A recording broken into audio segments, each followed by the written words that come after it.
It's life. Some people are the antithesis of what you see. While their visages evince exhilaration, their hearts are filled up with grief, sorrow, and exasperation. Others pretend to love while their hearts are full of hatred.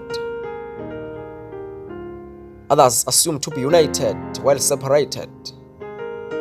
They said to be honest while their mouths spread the lies.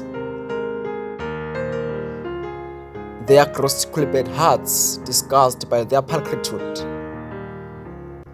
Their smiles conceals the pain and hatred that is felt. Selfishness is the king that reigns their lives.